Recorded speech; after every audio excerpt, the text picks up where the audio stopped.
일본이 지금 좀 다급합니다. 중국의 발표 가지고 원래 이제 일본은 좀 대중 대립에서 이렇게 한 발 뒤로 물러서 있으려고 하는 그런 이제 굿이나 보고 떡이나 먹자 그런 이제 전략을 취해 왔는데 중국이 워낙이 그냥 거세게 나오니까 지금 다급해졌죠.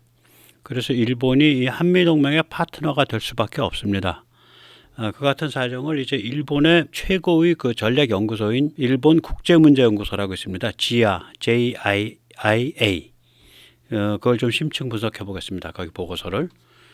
예, 리창이 이제 지난 3월 5일 날 전인대 개회식에서 이제 보고서를 발표를 하는데 거기에 보면은 이제 그 대만에 대한 평화 통일이라는 얘기를 쭉 해왔었거든요. Peaceful Reunification. 그 이야기가 사라지고 그냥 대만은 우리 거 그거 이야기만 있어요. 그리고 이제 군비 증강이 7.2%고 그게 이제 300조 원쯤 되는데 중국은 인민해방군이 중국 최대의 기업군이기 때문에 정부 예산에 반영되지 않는 그런 그 군비가 상당히 있습니다. 그게 거의 공식 군비 정도 된다고 예측이 됩니다. 그러니까 어마어마한 군국주의적인 그런 체제죠. 그래서 이 대만에 대해서도 결국은 이제 무력 사용을 할 수 있다. 뭐 이 얘기인데 이게 의지인지 뻥인지 그건 좀 각자 판단을 해보십시오. 여기서 잠시 세뇌 탈출 자유구독료 부탁 말씀 올리고 그리고 좀 심도 있게 들어가겠습니다. 아시다시피 세뇌 탈출은 광고가 잘 붙지 않습니다. 붙더라도 늦게 붙는 경향이 있죠. 도와주시면 보다 좋은 컨텐츠로 찾아뵙는데 커다란 힘이 되겠습니다. 감사합니다.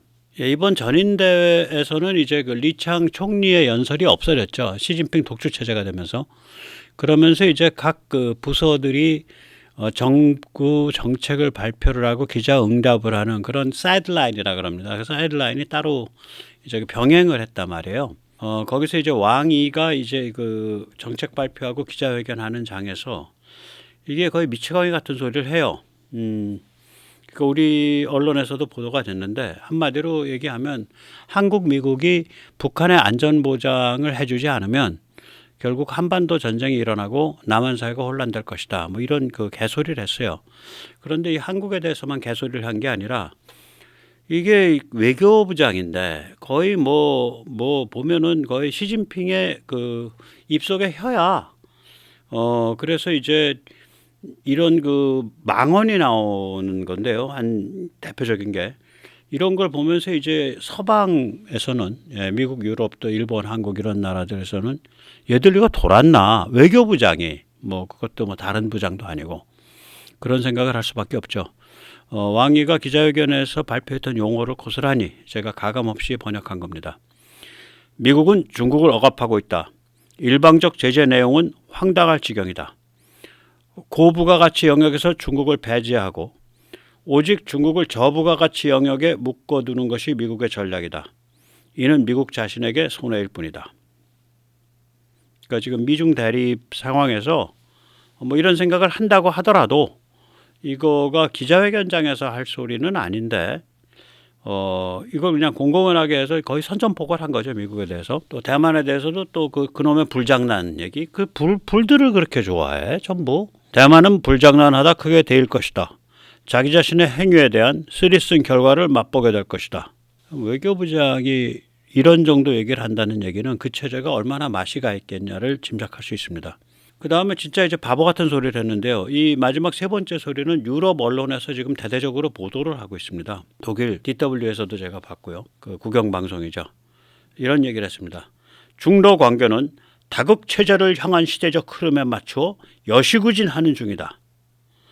중러 관계가 세계 주요국들에게 미국이 없는 긍정적 상호작용 지평을 확대해주고 있는 중이다. 중러 관계는 새로운 단계로 발전했다. 지금 유럽은 러시아랑 한판 뜨냐 마냐 어떤 실존적 위협을 느끼고 있는데 공공연하게 중러 관계를 가슴을 펴고 자랑을 하는 거예요. 뭐 돌았다고 봐야죠. 이런 것들이 이제 유럽을 완전히 반중으로 돌게 만드는 그런 겁니다. 이제 왕이가 우리 한반도에 대해서 한 얘기 그걸 좀 짚어보겠습니다. 우리 좌빨 혹은 우리 중국 간첩 혹은 우리 그 종중 친중은 또 종북 친북 이런 얘기를 많이 하죠. 북핵은 미국 한국으로부터 위협감을 느낀 북한이 자기 자신을 방어하기 위한 것이다. 예, 그 왕이도 이 전제를 딱 까는 거죠. 그러니까 북한에 안전보장 해주면 북한이 말 들을 것이다. 말이 안 되는 소리죠. 북이 핵을 가짐으로써 오히려 북이 더 불안해진 거예요. 북이 핵을 가짐으로써. 그러니까 진실은 뭐냐면 북핵은 이중 강압을 위한 거죠. 트윈 코어션입니다. 두 가지입니다. 한국 탈미 심리 강압. 그러니까 한국을 미국으로부터 떼내기 위한 한국인에 대한 심리 강압이죠. 한국인을 북핵으로부터 보호해줄 유일한 나라는 우리 중국밖에 없습니다. 한국인들이여 중국의 말을 들으시오. 이거죠. 이 복음을 퍼뜨려서 사람들 뇌를 마비시키는 거. 이게 한국 탈미 심리 강압입니다. 또 하나는 이제 미군 속박 군사 강압이죠. 너희 미군 애들 너희 잘 봐. 우리가 뭐 직접 쏘는 거 아니야. 그냥 제가 알아서 쏜대. 우리가 말이야 대만이나 남중국해를 도모할 때 너희 그 주한미군이나 주일미군이 단 1cm라도 움직이면 뭐 나는 쏘라 마라 말 안 해. 근데 평양이 알아서 쏘겠다는데 이거예요. 그러니까 이제 이 진실을 얘기를 하면 왕이가 이 진실을 염두에 두면 왕이가 한 소리는 뭐가 되냐. 한국이 강압에 맞서면 미국이 강압에 맞서면 한반도에서 전쟁이 나거나 한국 안의 간첩과 종중이 총궐기한다. 이 소리를 한 거예요. 이게 외교부장이란 사람이 이건 정신병자만 할 수 있는 소리죠. 그럼 저들은 집단 정신병이라는 거지. 그래서 이 무슨 뭐 다 필요 없어요. 힘이에요 무조건. 한미동맹, 한미일 삼국체제, 자주국방 세 개입니다. 예. 그리고 다행히 우리가 중국과 거리가 가까운 관계로 우리는 솔직히 까고 말해서 제가 죽어도 좋고 윤 대통령이 죽어도 좋고 다 죽어도 좋아. 그래도 나라가 유지돼. 우린 자유공화국이니까. 저희들은 베이징 것들이 죽으면요. 그냥 국가가 10조각 20조각으로 나눠집니다. 그리고 저희들은 국가를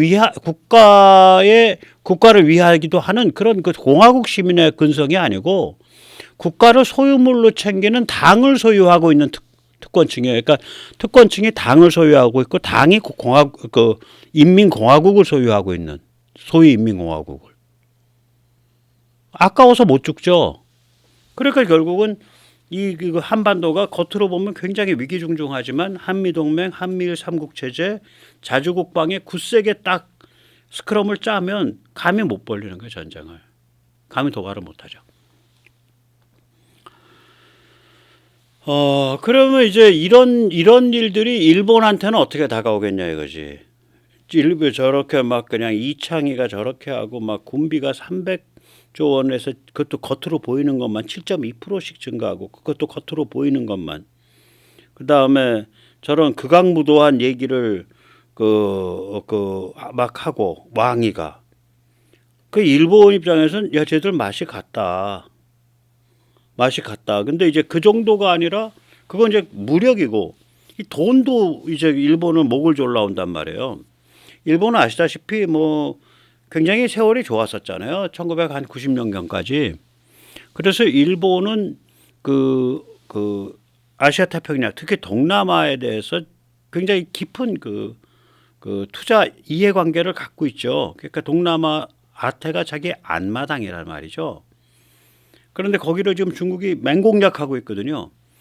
2023년에 전 세계적으로 아태 지역이나 이 동남아에 대한 투자액이 좀 뒤로 빠졌습니다.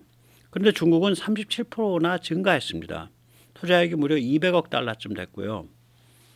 우리가 평균 한 20억, 40억 달러 할 거예요. 30억 달러. 동남아가.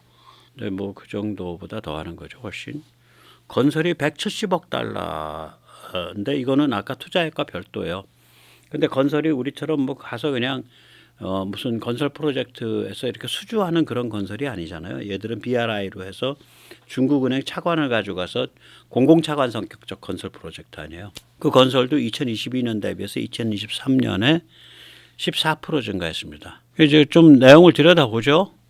보면은 아시아 태평양 아태 지역 이 동남아에 돈을 풀을 때 중국의 지금 원칙이 뭐냐면 중국 BRI 문 닫아건 거 아닙니다. BRI 1대1로 국가들에 대해서는 돈을 풀어요. 그리고 1대1로에 가입하지 않은 국가들에 대해서는 돈을 안 풉니다. 작년에 그 인도태평양을 포함한 아태 지역 전체로 보면 20억 달러를 투자를 했고 건설이 10몇억 달러 되죠. 그래서 이게 투자가 20억, 건설이 뭐 14억 그렇게 된 거예요. 그 표에 보면 이제 그 짙은 파랑이 투자고 풀색이 건설이죠. 1대1로 국가들은 저렇게 높아요. 그래서 합치면 한 34억, 36억, 37억 달러 되는데 1대1로가 아닌 국가들은 그냥 축에 붙었잖아. 빵원 아니야, 빵원. 중국이 저렇게 이제 그 딱 표시를 하죠. 근데 이제 그 정도가 아니죠. 거의 그 비명 행사라 그러나 뭐 이재명 계가 아니면 다 못 한다 뭐 이런 얘기 있는데 이재명 의원님 열심히 분투하시기 바랍니다. 아무튼 그런 말이 있다는 얘기지 제가 뭐 선거법 걸리는 그런 얘기 아니고요. 저는 이 의원님께서 아주 분투하시길 바라요. 예.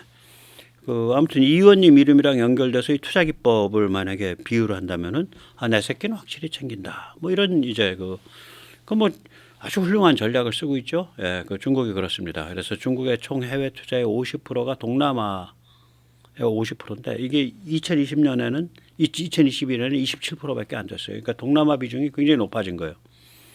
그리고 중국이 이제 앞으로 말이야 막 큰 거 투자 안 해. 작고 아름다운 투자할 거야. 제가 이게 중국 한자로는 어떻게 되는지 모르겠는데 공식적인 당의 노선입니다. Small and Beautiful Investment라고 합니다. 작고 아름다운 투자를 하겠다 이렇게 했는데 동남아에 대해서는 그 원칙이 적용이 안 돼. 그래서 2023년 투자의 건당 평균 액수가 무려 4억 5천만 달러, 한 6천억 원쯤 됩니다. 그다음에 이 중에서 인도네시아가 가장 높은 비중을 차지하고 있습니다. 2023년 73억 달러나 투자를 받았습니다. 한 9조 정도 투자 받은 거죠. 9조도 10조 정도 투자를 받은 겁니다. 이 브라보가 이 KF21을 속썩이는 게 다 이유가 있는 거예요. 인도네시아가 전 세계에서 중국에 대한 감정이 제일 좋은 나라 중에 하나입니다. 국민 정서가. 제가 좀 못 말리는 데가 있어요. 이 중국은 요번에 이제 작년에 있었던 이 아태 지역 투자를 보면 확실합니다. 예, 완전히 이재명 스타일이에요. 미운 놈 혹은 못 믿을 놈한테는 한 푼도 안 줘. 그게 필리핀, 몽고, 파푸아뉴기니아, 타직스탄, 터키. 터키는 못 믿겠다 이거지. 저 이상하게 대국 흉내내고. 쟤랑은 안 되겠어. 말 안 들으래요. 한 푼도 안 줘. 그 다음에 뭐 자기 편이라고 하는데 저 충성 하고 왔다 갔다 하는데 야, 네 주권석도 못 관리하자니 못난 찌질이. 너 한 푼도 없어 임마. 그게 미얀마예요. 그 다음에 파키스탄하고는 거의 저쪽으로 해서 무슨 중국 파키스탄 경제 회랑이라는 거 있잖아요. 차이나 파키스탄 이코노믹 코리도.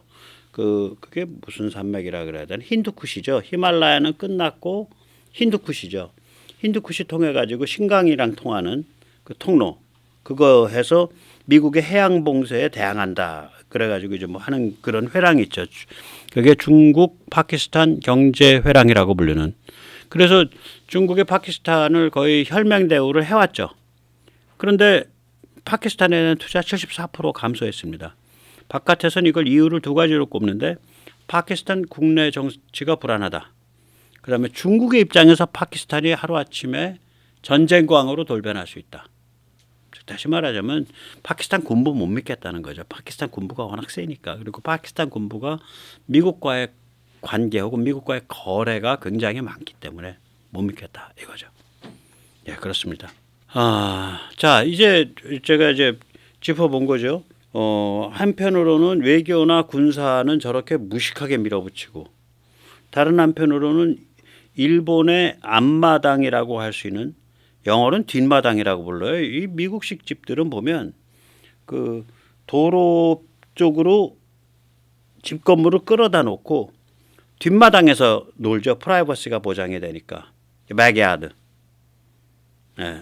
그러니까 우리로 번역하면 그걸 안마당이라고 번역하는 게 좋아요. 아무튼 영어로는 백야드, 우리 말로는 안마당이라고 할 수 있는 동남아, 아시아 태평양 지역, 아태 지역에 대해서 이렇게 한편으로는 이제 군사 외교로 그냥 무지막지한 짓을 하고 다른 한편으로는 돈으로 그냥 다 갉아먹으려고 하니까 일본이 얼마나 급해졌겠어요. 예, 급해지죠. 그러니까 중국은 이런 외부적으로는 그런 식으로 하고, 예, 외부 동아시아는 북한 내세워서 하고 군사력으로 하고 돈으로 공략하고 중국 내부는 디지털 동물농장 강화하고 일본이 근데 문제가 뭐냐 이제서야 이게 얼마나 심각한 결과를 가지고 올 수 있다라는 거 이제 감지를 한 거예요. 엄청 다급하죠. 우리는 뭐 이거가 그동안 뭐 좌빨 정부가 왔던 무슨 친중 정부가 왔던 어쨌든 간에 그 6.25 전쟁을 겪으면서 그때부터 이어진 전통이 있기 때문에 우리는 이거를 뭐 꾸역꾸역 해왔는데 얘들은 그게 아닌 거죠. 예, 이제야 다급해진 거예요. 그래서 이게 얘가 이제 이런 건데 원래 강골 대사긴 합니다. 타루미 히데오 전 주중 일본 대사 문해춘추 최신호에 뭐 이런 얘기를 했습니다. 아 진핑이가 말이에요. 옛날엔 겸손한 데가 있었는데 험블 지금은 아우라가 막강해요. 아우라라는 표현을 썼어요. 아 진핑이 지금 황제요 황제 모택동이요 그렇게 말을 했어요. 실제로 그러니까 그 비망록에 그러니까 황제 모택동 아우라 겸손 다 쓴 얘기들이에요. 단어가. 그러면서 이제 타루미 히데오는 이 시진핑 증상을 셋으로 얘기를 합니다. 우선 첫째, 공산당 지배를 위해서 중앙 권력을 무지막지하게 강화했다. 이것 때문에 지금 중국에서 외자 다 도망 나가는 거 아니에요. 외국인 투자가. 못 믿겠다는 거지. 저게 시장 경제를 강화할 뜻이 전혀 없고 공산당이 마음대로 막 난도질할 것 같다. 그러니까 야 저기서 왜 사업하냐 다 튀어나가고 있는 거죠. 두 번째는 뭐냐면 원래 이걸 데미가드 그러니까 절반 신적인 존재라고 불렀죠. 중앙정치국 폴리트뷰로의 상무위원들 지금 줄어서 몇 명인가 7명인가 뭐 그렇죠. 그거는 원래는 그 공산당 서기장이나 저기 국가주석도 못 건드려요. 그냥 신적인 존재. 근데 그게 영어로 번역된 타루미 히데오의 그 문서에 보면 거기를 시진핑의 이제 그 서보디니트가 됐다라 그러더라고요. 그러니까 꼬붕이란 뜻이죠. 제가 뭐 이렇게 말을 막 불려서 이렇게 하는 게 아니에요. 그 어감 그냥 전하면서 약간씩 좀 싸나운 단어 쓸 뿐입니다. 그리고 이제 가장 중요한 얘기를 합니다. 공안을 위해서 경제를 파괴했다. 시진핑 체제의 특징을 셋을 꼽는 거예요. 중앙 권력의 무지막지한 강화. 그 다음에 황제 체제. 그 다음에 공안을 위해서 경제를 파괴하는 걸 서슴지 않는 것. 이런 얘기들을 이제 그 타루미 히데오가 짚고 있어요. 일본이 이제 이게 아무리 강골이라 그래도 엊그저께까지 주중 일본 대사를 한 사람이 뭐 옷 벗은 지 불과 한두 달 만에 이런 얘기를 대중지에 비망록으로 발표한다는 얘기는 굉장히 다급해졌다. 저는 그런 그 시그널이라고 상상을 합니다. 그래서 일본이 이제 그 말하자면은 이제 이렇게 다급해지면은 일본이 선택할 수 있는 건 딱 하나밖에 없어요. 한미동맹 쪽으로 접근하는 것밖에 없어요. 그럼 이제 뭐 이런 일이 한 번 있다 그러면 우연일 수 있어. 두 번이다 그러면은 경향이야. 세 번이다 그럼 필연입니다. 예를 들어서 이제 싱가포르 에어쇼에 카이부스의 일본 방위성 간부들이 방문을 해서 한국의 T-50 훈련기를 수입하는 것에 대해서 상담을 했단 말이에요. 근데 뭐 그게 둘러보다가 그냥 툭 들린 게 아니라 이미 작년 말에 주한 일본 대사관이 공식적으로 국방부에 요청을 해서 이루어진 스케줄 잡혀서 이루어진 미팅이라 그러더라고요. 예, 그렇습니다. 예. 그 다음에 이제 두 번째 기미가 있는 거죠. 예. 이게 이제 일본의 이제 니혼 게이자의 니케이라 그러면 이게 이제 일본 제도권을 대표하는 신분이죠. 일본 사람들 스스로가 자기들을 경제동물이라고 불렀으니까 경제 신문 중에 최고인 니혼 게이자이가 이게 일본을 이끌어가는 신문이죠. 이 니혼 게이자이의 K 무기를 극찬하는 이게 영어판이에요. 니혼 게이자이 아시아에 그런 기사가 실렸어요. 여기 이제 이 제목은 뭐냐면 K 무기가 전 세계로 뻗어나가고 있다. 2월 21일자 기사입니다. 제목이 그렇죠. 거기 이제 첫 패러그래프가 이렇게 나갑니다. 처음엔 깜찍하기도 하고 춤추고픈 흥을 돋구기도 하는 K-팝이었다. 그리고는 가녀린 주인공을 내세운 K 드라마가 나왔다. 그런데 이 우울한 새 시대가 되자 윤석열 대통령에 따르면 또 다른 K 머시기가 나올 시기란다. 한국은 또 다른 수출 먹거리를 위한 끊임없는 K 변주를 하는 나라 아닌가. 그런데 이번엔 K 무기다. 아주 자세히 다루면서 극찬을 했습니다. 우리 밀리터리 하시는 분들은 이런 거 좋아하시니까 이런 거 가지고 스토리 한번 쓰면 재밌을 것 같아. 저는 뭐 할까 말까 지금 고민 중이에요. 예. 자, 2번이 되면은 이건 경향이지. 근데 3번이 되면 이건 필연이야. 근데 3번째는 이게 보통이 아니라 일본 최고의 전략연구소인 일본 국제문제연구소 JIIA 지아가 내놓은 거예요. 그 지아는 이제 한 서너 가지 얘기를 하는데 우선 K 무기를 사서 동남아에 지원해야 된다. 일본 돈으로 K 무기를 사서 동남아에 지원해야 된다. 두 번째는 일본이랑 그 한국이 K 무기로 이렇게 해서 군수 지원을 서로 해야 된다. K 무기 사고 군수 지원 협정 맺어야 된다. 세 번째는 일본 자유대 장교를 한미 연합사와 유엔 사령부에 상시 파견해서 서로 코디를 맞춰야 된다. 평소에도. 그리고 네 번째는 중거리 타격 능력을 갖춰야 된다. 뭐 이런 얘기를 합니다. 하나씩 조금씩 살펴보겠습니다.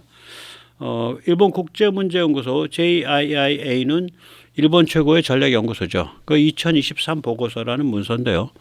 이게 매년 초에 나옵니다. 근데 그러니까 2024년에 2023이라고 숫자 찍힌 게 나오는 거예요.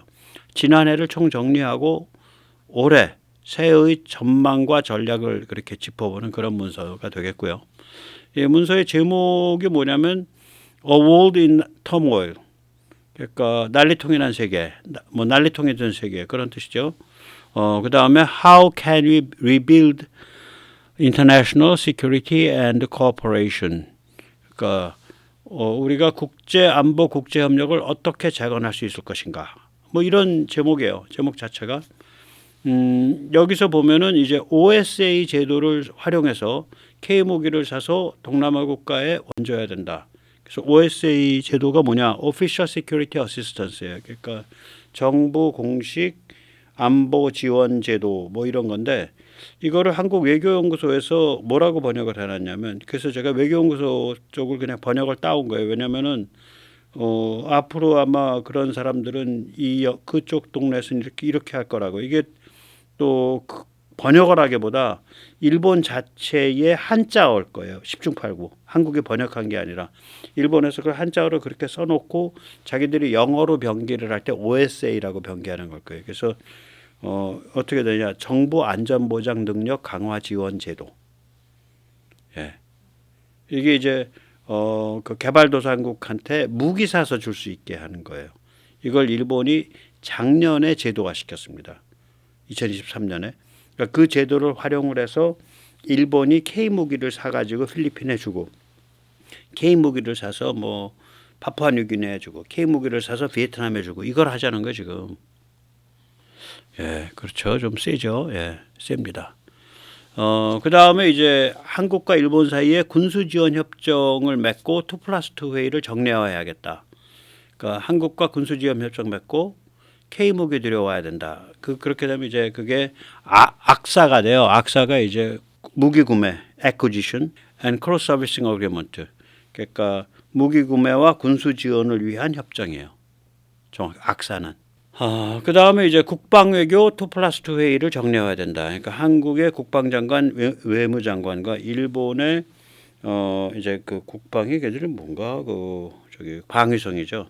예, 그렇죠. 일본의 방위성장하고 그 다음에 외무상하고 방위상하고 외무상, 예, 그렇게 해서 뭐 1년에 뭐 너댓 번이든 두세 번이든 만나는 걸 정리해야 된다. 2+2를 예, 그런 얘기를 하고 있는 거예요. 그러니까 굉장히 지금 심각한 얘기를 예, 일본 국제 전략문제연구소가 하고 있는 겁니다. 예, 그렇습니다. 그 다음에 이제 또 무슨 얘기하냐. 한미 연합사와 유엔사의 연락 장교를 상시 배치해야 된다. 이게 이제 무관 같은 거거든요. 일종의. 연락 장교가 이게 작은 게 아닙니다. 뭐 영관급이 될 수 있고 스타급이 될 수도 있는데 이게 이제 연락 장교가 그 규모라든지 그 결합의 강도를 얼마든지 조절할 수가 있죠. 그래서 이게 원래 이제 나폴레옹이 쓰던 그런 장교죠. 예, 그런 거죠. 그래서 이게 들어오게 되면 사실은 자유대와의 그 어떤 코디가 굉장히 활발해지는 거죠. 그래서 이 원문에 이렇게 돼 있는 거죠. 영어 제가 번역한 게 아니라 그 문서의 영어 번역본 자기들이 만든 JIIA가 거기 이렇게 나와요. 그래서 그걸 번역을 해보면 반드시 필요한 조치는 한미 연합사령부와 유엔 사령부의 자위대 연락 장교를 상시 배치하는 것이다. Dispatching liaisons, 그러니까 연락 장교를 상시 배치한다. 그 뜻이죠. From the SDF 자위대로부터 to the ROK US Combined Forces Command 한미 연합사령부 and United Nations Command 및 유엔사 그렇게 되는 거죠. 예. 그래서 이게 좀 심각한 일을 제안하는데 마지막에 이제 제일 제가 얘들 진심이다라고 느낀 게 이거예요. 제가 지금 일본이 좀 정신 덜 차렸다. 저거 뜨뜻미지근하고 엉거주춤하다 할 때 제일 예로 많이 드는 게 한 두 가지인데요. 하나는 일본 자위대 안에 합동참모본부 합참에 해당하는 조직이 없기 때문에 일본 자위대 안에 합참에 해당하는 조직이 없어서 자위대가 인도태평양 사령부랑 인터페이스를 하게 돼 있는데 인도태평양 사령부랑 인터페이스가 순조롭지 않다. 저는 정신 나간 것들이 있냐. 하나는 그거. 미국이 그거 계속 두라고 요구하고 있는데 안 두는 거예요. 미국과 인터페이스 할 때 한 걸음 띄워놓겠다 이거지. 두 번째는 아니 중국을 맞서려면 원거리 타격 능력이 있어야 될 거 아니냐. 2,000km, 뭐 1,500km 이렇게 가는 거. 일본이 그게 별로 없어요. 일본의 그 모가미급 뭐 전함 이런 것들 참 어마무시한 그 훌륭한 전함인데 그런 그 원점 타격 능력을 가진 미사일들이 없습니다. 그래서 그것을 얘기를 하더라고요. 자위대는 시급히 중장거리 타격 능력을 갖춰야 한다. 또한 미군의 중장거리 미사일 전력을 일본에 유치하는 것을 추진해야 한다. 이에 대해선 오키나와 등 현지 주민의 반발이 거세질 것이다. 그러므로 하루라도 빨리 시작해야 한다. 네, 그렇습니다. 참고로 이제 일본은 미 육군에 이게 이제 나오고 있는 거죠. 미 육군의 중장거리 초음속 미사일 지상 발사걸 long range hypersonic weapon이라 그러죠. LRHW 지금 이제 돼 있습니다. 그것의 운영 부대인 다영역 임무여단 멀티 도메인 타스크 포스 이것의 일본 배치를 반대해 왔어요. 이때까지. 예. 지금 제가 좀 사진을 담으면서 잘못 따랐네. 예. 이렇게 하늘 날아가는 건 그건 LRHW가 아니라 요거는 극초음속 순항 미사일입니다. LRHW가 아니고 LRHW는 로켓이에요. 형태가. 네, 고쳐놓을게요. 다음에는. 오늘은 좀 용서하시고요. 지금 이제 보셨듯이 일본이 이제 그 여러 가지 형세가 원래 일본은 뭐 미중 대립이고 뭐 냉전이고 신경을 덜 쓰려고 그랬다. 그 뒤로 빠져가지고 그냥 돈이나 벌고 굿이나 보고 떡이나 먹지. 뭐 심지어는 이제 그런 태도가 우리 한국에는 굉장히 나쁘게 작용을 했죠. 예를 들어서 조총련을 뭐 옹호를 해준다든지, 그 다음에 제일교포를 한 10만 명 정도 25년에 걸쳐서 보냈잖아요. 그럼 한 명당 일본에서 1년에 $1,000를 만약에 평균 $1,000가 송금됐다 그러면 지금까지도 연에 그게 1억 달러씩 꼬박꼬박 들어가는 거 아니에요? 10만 명에 $1,000면. 그러니까 햇볕 퍼주기도 그런 햇볕 퍼주기가 없죠. 뭐 이런 일이 한두 개겠습니까? 그렇게 해서 우리 뒤통수를 깐 게 많죠. 우리한테는 정말 피눈물이 나는 일인데 일본이 뭐 이런 식이에요. 말하자면은 그 닉슨과 이제 그 모택동이 만나고 나니까 바로 그해 72년이죠. 72년인가? 그 다음인가? 72년이에요. 연도로는. 우리는 지금 뭐 나라가 풍전등화에 처해서 죽을 똥살똥 하는데 튀어들어가서 그때 다나카예요. 그러니까 중일 수교에 대해서 합의를 하고 73년 초에 중일 수교가 일어나죠. 전 세계에서 가장 빠른 나라 중에 하나일 겁니다. 그 다음에 이제 일본은 그 월남전이 패망을 하니까 75년도 중반에 아직 패망을 해서 통일 월남이라는 나라가 만들어지기도 전인데 바로 들어가서 75년도 9월 달인가에 월맹 그러니까 북부 월남하고 국교를 맺습니다. 그러니까 좀 계산하는 방식이 다른 거예요. 자, 이런 식으로 살아온 거라고. 아니 뭐 공산권이라 대립하세요. 미국 엉아들은 우린 돈이나 벌게. 아니 뭐 그리고 가끔 여기 좀 쟤들 찌질하고 불쌍한데 한국도 좀 밟고 가고 그러는 것이 뭐. 그러고 사는 거예요. 또 아니 미국 엉아들은 저 중국과 대립하세요. 우린 중국과 어차피 이웃인데 뭐 오래 살아야 되는데 이러고 살고 싶었던 거야. 그 환상이 이제 완전히 깨졌는데 그래서 이제 그동안 준비는 덜 돼 있고 하니까 이제 한미동맹 쪽으로 와서 붙는 거죠. 저희로서는 대환영입니다. 중국이란 무시무시한 그런 그 강적을 두고 일본이 그래도 뭐 엉거주춤 뭐 뺀질뺀질 그렇게 하더라도 와서 붙으면 압력이 분산되니까. 예, 오늘 여기까지 모시겠습니다. 감사합니다.